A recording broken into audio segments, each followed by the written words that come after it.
Buenas tardes a todos.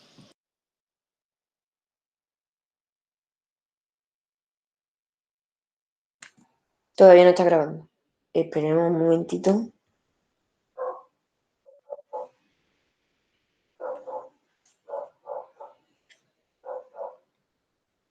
Ok, que esto suele llevar unos cuantos minutos.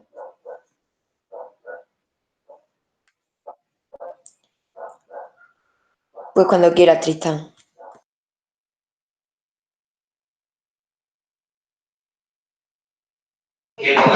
Bueno, pues vamos a hablar hoy del pacto sobre el acuerdo de Escazú.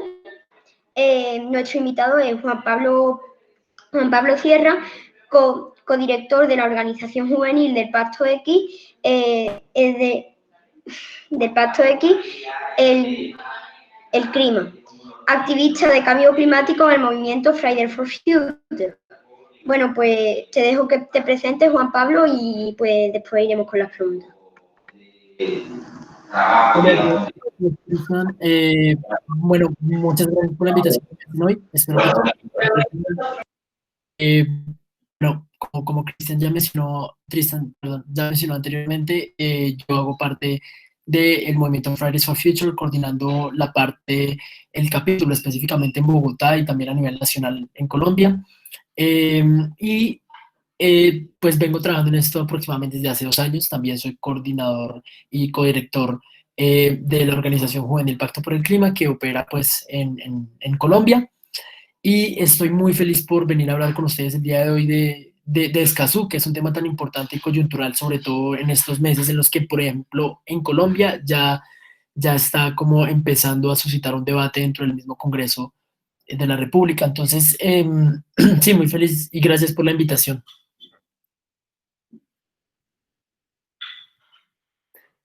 De nada, estamos también nosotros muy agradecidos de que usted esté aquí.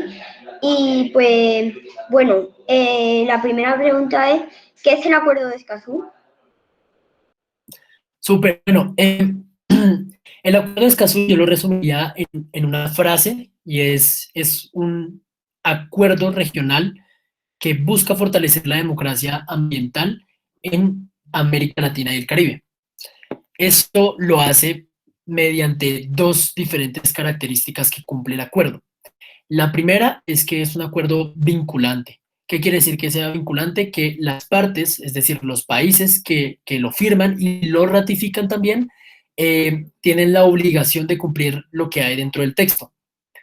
Y hay un vínculo entre las acciones que toma el gobierno y los compromisos que asuma desde allí con el ordenamiento legal en el país. De incumplirlo es como si estuvieran incumpliendo cualquier otra ley.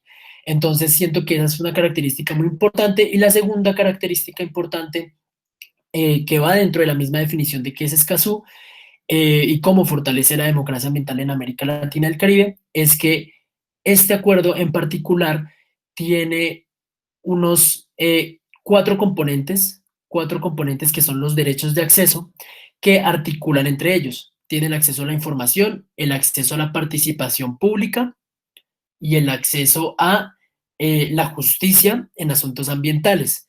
Estos tres componentes no serían nada si no tuviera el cuarto componente, que es el de la protección, que es transversal al acuerdo, la protección de los liderazgos territoriales. Yo no puedo garantizar la información, la justicia y la participación si no garantizo primero la vida. ¿Y cómo garantizo la vida? Con ese componente de participación, de protección, perdón, que tiene el acuerdo. Entonces, así lo definiría yo.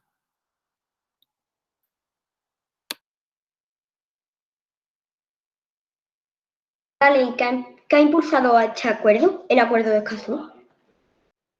Bueno, el acuerdo, quisiera entonces retomarme un poco como tal vez a la historia, ¿no? A la historia de cómo fue que se conformó Escazú. Recordemos que fue aproximadamente en 1992 en la cumbre de la Tierra que se llevó a cabo en Brasil, que por primera vez se llevó a cabo, digamos, una mención de los derechos de acceso, los que les mencioné anteriormente, que son el derecho a la información, a la participación y a la justicia en asuntos públicos. Estos derechos tuvieron mención dentro de la Declaración de Río sobre el medio ambiente y el desarrollo. Dentro de esta declaración, específicamente en el principio número 9, no, el 10, perdón. Y esa es como la historia digamos, cómo vino, digamos, al mundo esta idea de lograr materializar estos derechos de acceso en toda la región. Y creo que, digamos que las implicaciones que tiene, que es lo que nos trae el acuerdo ya prácticamente, es lograr el fortalecimiento de las instituciones y de las normas que hoy día tenemos en toda la región latinoamericana, para lograr buscar nuevos métodos y reforzar la idea de que hay que, pues, proteger los liderazgos territoriales que cuidan nuestros ecosistemas estratégicos. Entonces, diría esas dos cosas.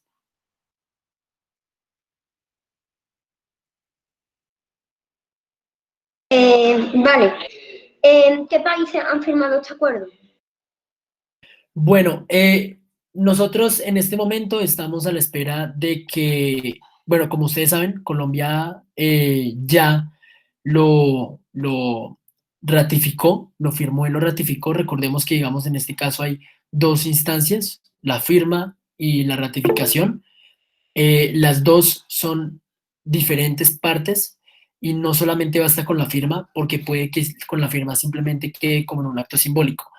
Hasta el momento se necesitan 11 países que lo ratifiquen para que entre en vigor. ¿Esto qué quiere decir? Que empiece a funcionar y a tener ese carácter vinculante que les mencioné anteriormente, o sea, que sea obligatorio para los países que lo ratifican. Entonces, necesitamos 11 países que lo ratifiquen. Hasta el momento hay 9 ratificados. Colombia sería el 10º en dado caso de que logre hacer todo el proceso en el Congreso de la República y en la presidencia también. Entonces, son hasta el momento, como te digo, 9 los que ya lo ratificaron, y el resto o no lo ha firmado o lo han firmado, pero no han avanzado así como otros países en la ratificación. Sí. Vale, Lina tenía una pregunta. Lina, ¿tienes permiso para hablar? ¿A tu pregunta? Gracias, Tristan. Sí, yo te tengo una pregunta. ¿Qué significa la palabra Escazú? Ok, súper, muy buena pregunta. Como ustedes saben, este es un acuerdo que, como les estaba comentando en la historia, la idea como tal de la necesidad de un acuerdo de este estilo se dio en Brasil. Sin embargo, las negociaciones entre los diferentes países para lograr, digamos que ya materializar un documento en donde estuviera redactado el acuerdo como tal, se llevó a cabo en Costa Rica, en Escazú. Entonces, Escazú es una ciudad en Costa Rica, por eso de allí el nombre. Y es como, digamos que, o sea, le dicen Acuerdo de Escazú, pero el nombre formal es un nombre mucho más largo. El nombre formal es Acuerdo para el acceso a la información, la participación pública y la justicia en asuntos ambientales en América Latina y el Caribe. Ese es todo el nombre, pero ellos lo reducen pues para que nosotros podamos hablarlo mucho más tranquilamente. Como el Acuerdo de París. El Acuerdo de París se negoció en París y se le llama Acuerdo de París. Vale, Paula tiene una pregunta. La voy a leer yo porque la he puesto en el chat. ¿Tú cuándo crees realmente entre en vigor cambiarán las cosas? Yo, en mi opinión, cuando entre en vigor, el acuerdo de Escazú sí tiene muchas posibilidades, es una ventana de oportunidad, digamos que así se le puede llamar, una ventana de oportunidad para que las cosas empiecen a cambiar, ¿no? No, nosotros, así como todos los países tienen sus constituciones, toda constitución tiene unos derechos que busca garantizar. El problema con esos derechos que esas constituciones tienen enmarcadas dentro de la Carta Política como tal es que muchas veces se quedan en el papel esos derechos, y que garantizar las condiciones necesarias en la realidad para que esos derechos que todos tenemos dentro de una constitución, por ejemplo, se puedan garantizar en su máxima expresión, ese es el reto que tienen los gobiernos y los estados al implementar este tipo de cosas. Entonces hagan de cuenta como si Escazú fuera una constitución con derechos. Entonces hay unos derechos que la única manera en que nosotros podemos en realidad hacer que se apliquen y que por tanto cambien las cosas es precisamente que se sepan llevar a cabo, bien sea creando instituciones o mecanismos que permitan facilitar los derechos, pero no se quedándose en el papel. Entonces, por eso yo siempre digo, el reto no es ni siquiera que lo firmen o lo ratifiquen los países, el reto es que lo implementen, porque podemos tener muchos derechos, pero si el gobierno no es capaz de implementarlos y hacerlos valer, en la práctica no valen de nada tenerlos en el papel. Entonces, yo sí soy positivo y creo que sí se puede alcanzar, digamos, a cambiar algunas cosas, sobre todo fortalecer el tema de la protección de los liderazgos me parece fundamental antes que los otros derechos de acceso, pero de igual manera creo que todos se complementan y que hay una oportunidad grande. Además de que siendo un acuerdo entre varios países en Latinoamérica, hay un mayor control de lo que está haciendo cada país. Y eso lo que nos permite es que los demás países le hagan veeduría, o sea, revisen y controlen lo que los otros países están haciendo en materia de protección y ambiental. Entonces, creo que eso es como lo más positivo que puedo resaltar y creo que sí pueden cambiar las cosas.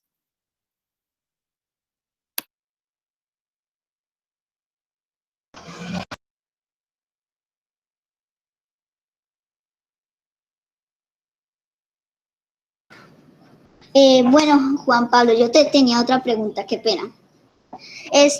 Ejemplo, yo soy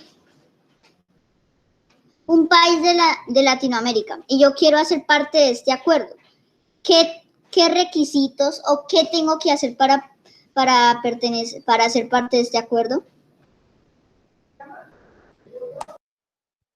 Súper, bueno, qué buena pregunta, porque en realidad yo creo que así es como usualmente, digamos, tiende a funcionar la mayor cantidad de tratados internacionales, así como el Acuerdo de Escazú.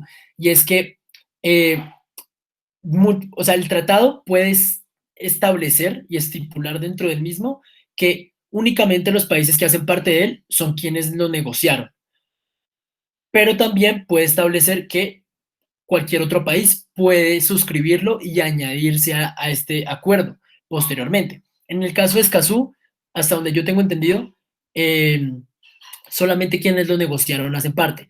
Eh, pero, o sea, en un principio, pero se abrió y eso permitió que más países, digamos, se involucraran y lo firmaran. En este momento contamos con casi que, hay que recordar que este acuerdo es simplemente para América Latina y el Caribe. Entonces, digamos, seguramente si un país, no sé, en el otro lado del mundo quisiera firmarlo, no sería posible. Se hizo específicamente para estos países. Entonces, como te digo, depende de lo que se establezca en el tratado. Puede decir que solo los negociantes, puede abrirlo. En el caso de Escazú, fueron en un principio los negociantes y posterior a eso, pues ya se añadieron más países. Pero no es que cualquier país pueda ser parte del Acuerdo de Escazú, es enfocado en Latinoamérica y el Caribe. Ok, muchas gracias. Vale, Paula Mariela pregunta otra vez. Si una empresa hace daño a un activista, ¿cuáles son las consecuencias que tendría a nivel legal si el acuerdo se ratificara por 11 países? Ok, bueno, pues yo creo que si una empresa hace daño a un activista en cualquier contexto, eh, cualquier tipo de daño puede ser penalizado, ¿no? Por la justicia. Es decir, no necesitamos del acuerdo de Escazú para saber que eso de por sí ya está mal y frente a la ley es condenable. Entonces, digamos que esa sería mi primera respuesta.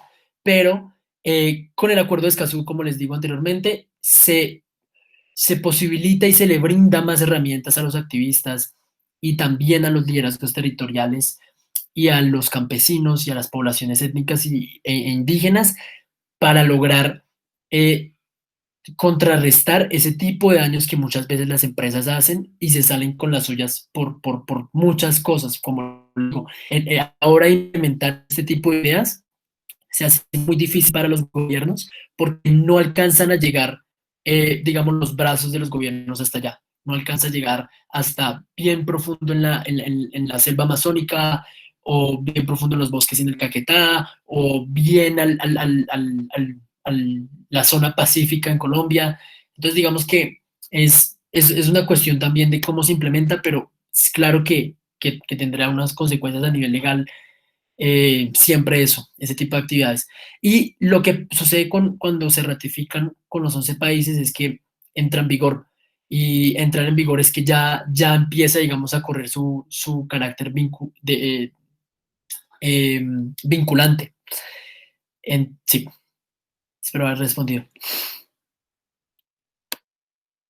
Vale, Juan Cardona hace también otra pregunta. ¿Quién hace la verduría? ¿Quién hace la verduría de que los acuerdos sí se estén implementando en otros países? Súper. Bueno, acá es bastante interesante porque el acuerdo de Escazú específicamente fue un tratado impulsado por la CEPAL. La CEPAL es la Comisión de Desarrollo Económico y Social, entonces, y después una entidad de las Naciones Unidas. En este caso, digamos que las entidades de las Naciones Unidas correspondientes serían las que hicieran la veeduría a este tipo de acuerdos, pero la veeduría la puede hacer como cualquiera la puede hacer, un país sobre otro, la misma ciudadanía puede hacer veeduría sobre un tratado.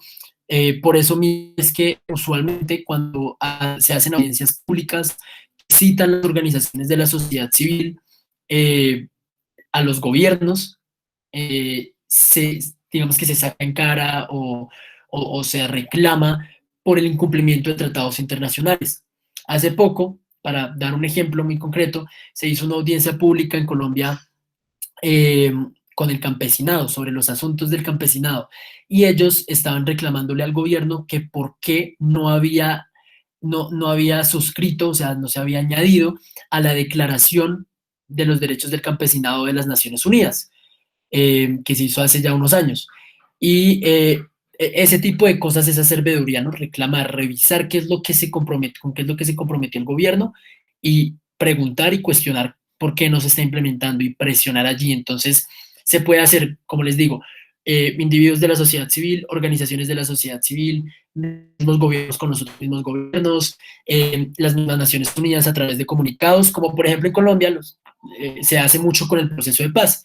Entonces, la misión de las Naciones Unidas para la implementación de la paz, de los acuerdos de La Habana, lo que hace es enviar unas cartas cuestionando la implementación y demás, como sucedió hace poco con el asesinato de unos jóvenes en Nariño. Entonces, digamos que ese tipo de cosas las puede hacer varios tipos de entidades. El acuerdo de bueno, el acuerdo de Escazú, ¿en él hay alguna ley, por así decirlo, que encubra a los animales? O sea, que se multe o bueno, si se multe a la gente que haga maltrato animal. Ok, no, el acuerdo de Escazú, en primera medida, lo que busca es lo que les digo, esos 4 componentes. Eso es el acuerdo de Escazú: acceso a la información, acceso a la participación pública y acceso a la justicia en asuntos ambientales, más la protección a la vida de los líderes territoriales. Yo diría que no directamente, pero sí indirectamente protege la vida silvestre, los animales que viven en la vida silvestre. ¿Por qué? Porque cuando proteges a los líderes y a las comunidades, les garantizas ese tipo de derechos para lograr proteger y tener autodeterminación en sus propios territorios, que en su gran mayoría son muy biodiversos y tienen muchos animales, flora y fauna. Estás protegiendo la flora y la fauna, porque ella no se protege sola. son personas las que hay detrás de esa protección. Entonces, protegiéndolos a ellos, claro que proteges los animales, pero va directamente enfocado en los líderes y la población, las poblaciones. María Paula ha preguntado que si el acuerdo de Escazú es internacional, pero como tú ya has dicho antes, María Paula, no, el acuerdo de Escazú no internacional, el acuerdo de Escazú es de Latinoamérica solamente. Y después acaban de hacer una pregunta Juan Cardona, la ratificación del acuerdo implica cambio en la Constitución. Ok, claro, es decir, toda ley, o sea, toda ley que se haga como un proyecto de ley que se apruebe en el Congreso de la República, estoy hablando del caso específico en Colombia, igualmente eso sucede a nivel mundial también con otros países, toda ley que se lleve a cabo y que se ejecute, y nueva ley, lo que hace precisamente es modificar la Constitución. Eh, por eso mismo, eh, por eso mismo es que la Corte Constitucional revisa siempre que este tipo de acuerdos no violen ninguna parte de la Constitución, sino que sean compatibles con la misma. Entonces, la cambia, pero nunca regresivamente, es decir, nunca para que pierda los derechos que ya protege, sino es más, para que los garantice. Entonces, claro, la respuesta como más directa es que sí, siempre la ley lo que hace es complementar y cambiar la Constitución.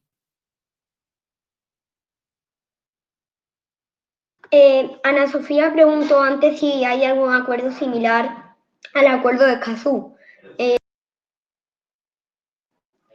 Yo creo que sí que lo hay y creo que sé cuál es, pero que lo explique él mejor que... La pregunta es si hay acuerdos similares. Sí, esa es la pregunta. Sí, esa es la pregunta. Sí. Es decir, hay acuerdos, bueno, no, realmente, digamos, que yo conozca, este acuerdo es bastante especial, precisamente por eso se ha promovido tanto, porque tiene dimensiones regionales muy amplias, donde compromete a muchos más países que cualquier, digamos, otro acuerdo, y un acuerdo de este carácter como de especial protección y a este tipo de derechos no se había hecho antes. De pronto acuerdos sobre la protección de, como les mencioné yo anteriormente, el campesinado, las poblaciones indígenas, la población trabajadora, sí existían. Sobre todo con las poblaciones indígenas hay acuerdos que les garantiza sus derechos, pero como tal, con esos cuatro componentes que les dije juntos y a nivel latinoamericano y caribeño, es importante entender esto porque usualmente nosotros tendemos a separar Latinoamérica del Caribe, ¿sí? Pero es una región que debería articular mucho más. Y esto también es lo que busca el Acuerdo de Escazú, ¿no? Articular más el Caribe con Latinoamérica, que está tan desconectado.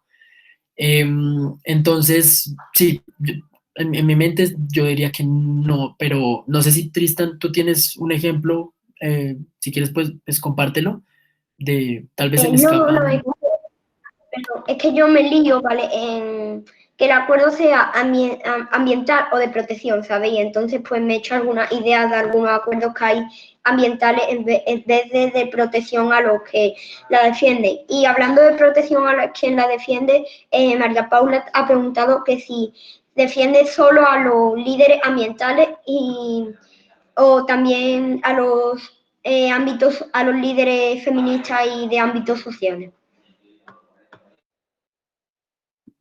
Específicamente, este acuerdo está dirigido a los asuntos ambientales. Entonces, todo lo que tenga que ver con la autodeterminación de los pueblos para tomar decisiones sobre el desarrollo y las maneras de ordenarse dentro del territorio, todo eso es a lo que se enfoca el acuerdo. Sin embargo, el acuerdo sí menciona que hay que darle, digamos, un enfoque muy especial, sobre todo a las poblaciones más vulnerables y entre ellas pues encontramos no solamente a las poblaciones indígenas y étnicas, sino también eh, digamos en este caso, a las mujeres, que muchas veces son quienes más se ven afectadas por la violencia en este tipo de asuntos y las injusticias. Entonces, desde esa perspectiva sí, pero no para ámbitos sociales como tal. Igualmente, yo quiero añadir que depende mucho de cómo se haga la ley también, ¿no? De cómo se haga la ley, porque una cosa es el acuerdo, el papel, y otra cosa es lo que cuando pase por el Congreso, en este caso estoy hablando en Colombia, pero cualquier país, cuando pase por el Congreso y se vote y se modifique y digamos, se articule mucho más dentro de la realidad de cada país, eh, queda otro documento. O sea, hay uno que entra, que es el acuerdo, y hay uno que sale, que es el proyecto. Y cuando se vota y se decide que ese va a ser ley, ese va a ser seguramente diferente al acuerdo y dependerá de cada país, pero en lo esencial no es diferente, en las cosas muy específicas de cada país. Lina tenía una pregunta, ha pedido turno de palabra, así que Lina puede hablar.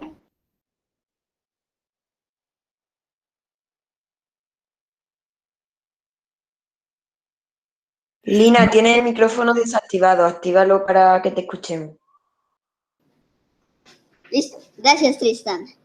Juan Pablo, yo te tengo otra pregunta. ¿Qué pasaría si un país se vinculara a este acuerdo, pero lo incumpliera? Súper, gracias por esa pregunta. Si un país incumple el acuerdo, como les dije anteriormente, un componente muy importante, una característica muy importante de este acuerdo es que es vinculante, ¿sí? Si un país lo incumple, en este caso pasaría a tener unas consecuencias ya legales, tanto internas como externas. Entonces, internamente en el país, así como cuando el Estado colombiano, en este caso hablando de Colombia de nuevo, viola la Constitución, que de hecho pues se hace constantemente en muchos aspectos, como por ejemplo en el marco de la violencia acá en el país, se puede, digamos, demandar y penalizar internacionalmente. No tiene unas implicaciones muy directas, diría yo, porque ese es un problema de los tratados internacionales, y es que usualmente no, o sea, ¿a quién responsabilizan por no cumplirlo? Esa es como también la pregunta.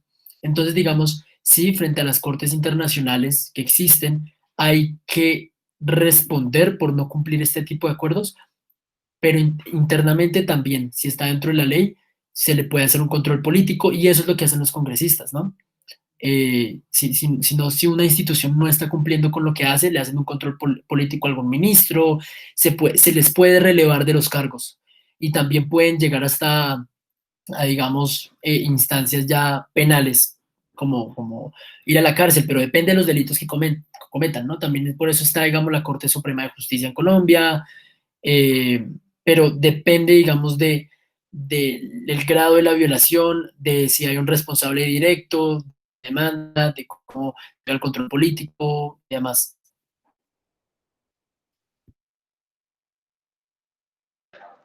Vale, pues Ana Sofía pregunta que por qué se organizó este acuerdo y quién tuvo la iniciativa.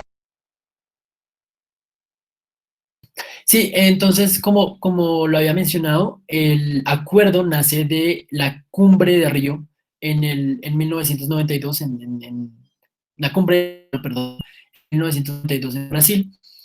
De allí, o sea, ¿cómo nace el acuerdo específicamente? En esa cumbre de la Tierra, los países que se reunieron en Brasil hicieron una declaración con principios, con unos principios. La declaración era sobre el medio ambiente y el desarrollo. El principio número 10, sí, el principio número 10 de esta declaración mencionaba la necesidad de lograr garantizar el acceso a la información, a la justicia y a la participación en los asuntos ambientales, como como una herramienta para lograr la conservación de los ecosistemas y el desarrollo sostenible, por ejemplo. Luego, en el 2012, se llevó a cabo lo que fue la conferencia Río más 20. En esta conferencia se retomó esa declaración y los estados agarraron el principio 10, que es en donde se marcaba esa necesidad, y dijeron, vamos a hacer un tratado para poder materializar este principio. Y de allí es que ya empiezan a nacer las negociaciones que se llevaron a cabo en Escazú y hasta el 2018 terminaron el documento final que Colombia firmó y la mayoría de países o bien en el 2018 o en el 2019 o aún están en veremos. Entonces así fue la evolución. Vale, como tengo entendido, te tienes que ir a I-40 por motivos personales. Entonces puede que esta sea una de las últimas preguntas, lo siento, chat. ¿Cuál es la importancia de este acuerdo? Súper, la importancia, bueno, o sea, la importancia es, imagínense ustedes hoy día en esta pandemia mundial en la que estamos viviendo, imagínense que con el COVID-19 nosotros no tuviéramos la información necesaria como por ejemplo cómo cuidarnos, información necesaria como por ejemplo cuántos muertos o cuántos infectados o cómo se ha dado el comportamiento del virus con el tiempo. Imagínense que nosotros no tuviéramos toda esa información. Lo complicado que sería para el ciudadano común tomar decisiones sería injusto en cierta medida. Entonces, dar acceso a información equilibra una balanza y esa es una de las razones por las cuales es importante.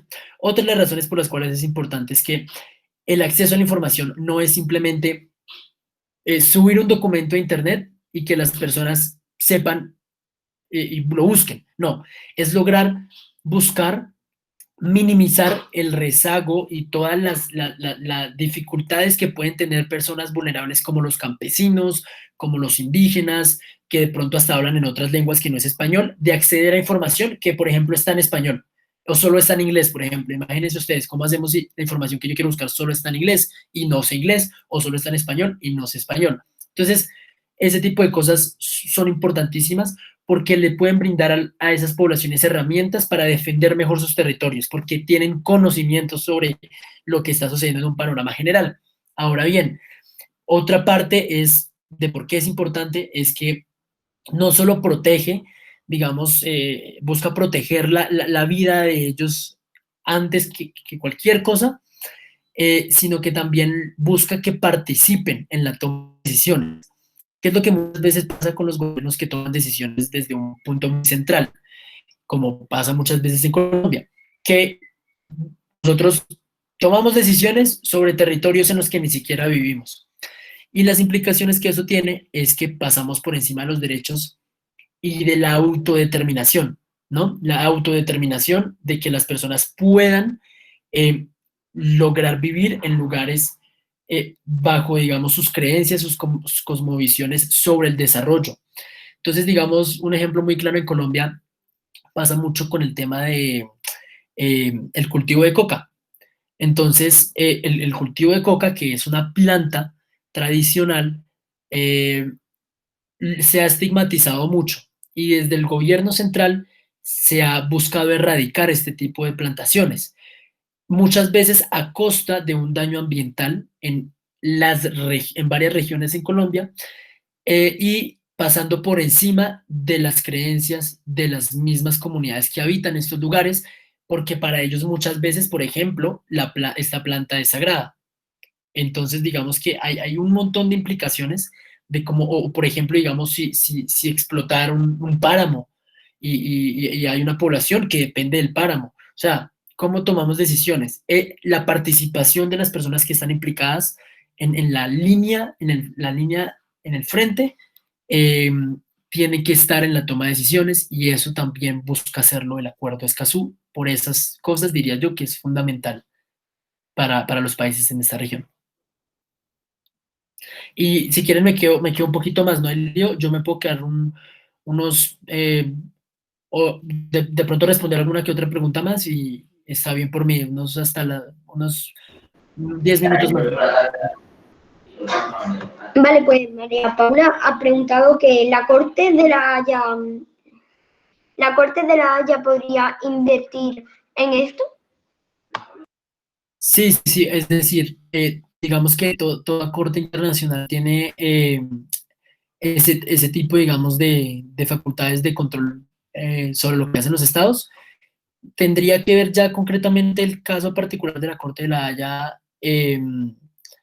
y qué facultades tendría sobre, pues, interviniendo este tipo de cosas, pero seguramente sí. Entonces, todo, digamos, como te digo, todo depende de la gravedad del incumplimiento, de la sistematicidad del problema, de si hay, digamos, culpables directos, varias cosas, y también de las facultades de la Corte, pero en principio yo diría que sí, hay que revisar las particularidades de cómo actúa la Corte en La Haya. Sí.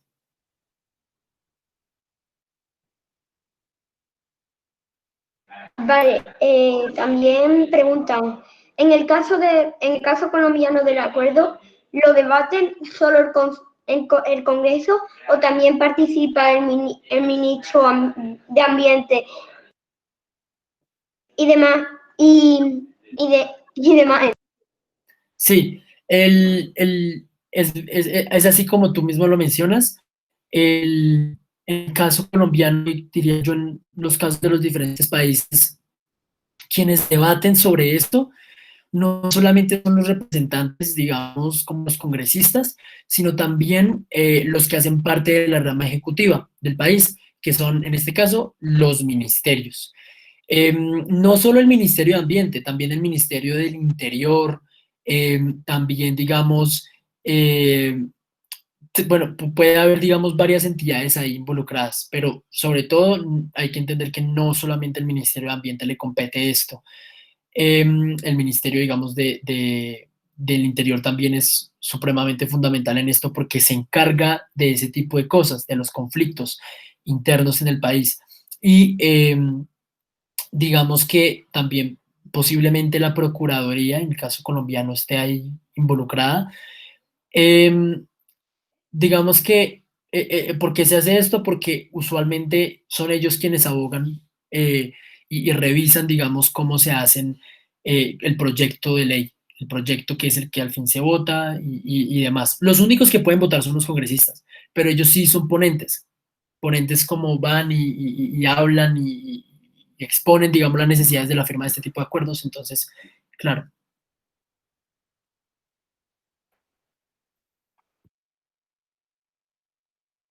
Lina está pidiendo turno de palabra. Pues Lina, habla y bueno, habla. Gracias, Tristan. Pues bueno, esta no es para una pregunta.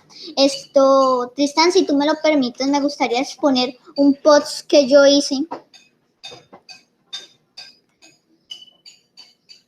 Por mi perfecto, no sé lo que le parecerá a mi hermano que organiza el Cilaminico, que diga sí o no por el chat, por donde él quiera. Bueno, pues sí, claro, yo, como has dicho, tú organizas, pero esto es un movimiento horizontal y democrático donde todos podemos dar nuestra opinión y exponer lo que queramos. Así que claramente. Ah, bueno, muchas gracias.